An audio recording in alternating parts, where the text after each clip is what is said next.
교통사고로 수리기간이 30일을 초과할 때 렌터카는 30일까지 받을 수 있는데요. 30일을 초과한 날부터는 렌터카를 이용할 수 없는 것일까요? 렌터카 인정기간은 자동차보험 약관의 대차료 인정기간 항목에 다음과 같이 명시되어 있습니다. 수리가 가능한 경우 수리를 위해 자동차 정비업자에게 인도하여 수리가 완료될 때까지 소요된 기간으로 하되 25일을 한도로 하며 실제 정비 작업 시간이 160시간을 초과하는 경우에는 30일을 한도로 한다라고 나와 있습니다. 즉 30일 이내에 수리가 완료된다면 수리가 완료되는 그 시점까지는 렌터카를 이용할 수 있는데요. 반면 30일을 초과하는 경우 보험회사는 약관상 30일만 지급하기로 되어 있어 초과하는 기간에 대해서는 지급하지 않겠다는 것입니다.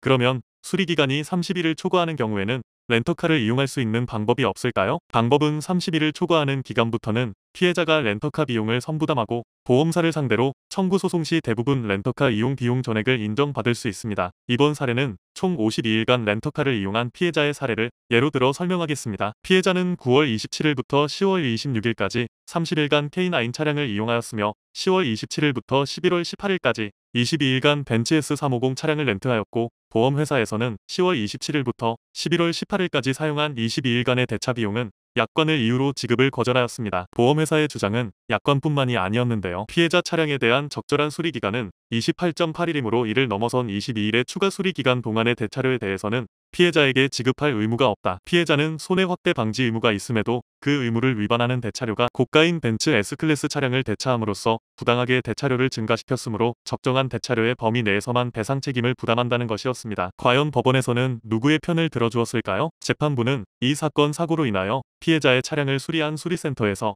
9월 27일부터 11월 18일까지 피해 차량에 대한 수리를 하였다고 하는 바 피해 차량의 파손 정도 및 수리 비용에 비춰볼 때 위의 수리 기간이 부당히 과하다고 볼 수 없는 점과 11월 18일 피해자 차량의 수리가 완료된 날 19시 40분경 벤츠 S클래스 차량을 이 렌터카에 반납함으로써 대차 계약을 종료시킨 점. 동급 차량의 기준은 배기량과 연식 외에도 차량 가액, 주행 성능, 디자인, 브랜드 가치 등을 고려하여야 할 것인데 피해자 차량은 2016년식 외제 차량으로 배기량 2993cc의 디젤 차량이고 피해자가 대차한 벤츠 승용차는 2015년식 외제 차량으로 배기량 2987cc의 디젤 차량인 점 등을 고려하면 피해 차량과 연식, 배기량, 엔진 등이 유사하여 동급 차량이라고 할 수 있는 점. 대형 자동차 대여 사업자인 롯데 렌터카가 고시한 벤츠 S350의 1일 대차료는 63만 3천원인데 피해자는 그보다 훨씬 낮은 1일 22만 8,327원의 대차료를 지급하였으므로 피해자가 손해 확대 방지 의무를 위반하여 부당하게 대차료를 증가시켰다고 볼 수 없는 점 등을 종합해서 보면 이 사건 사고로 인하여 피해자가 대여한 벤츠 승용차 관련 대차료 상당 손해는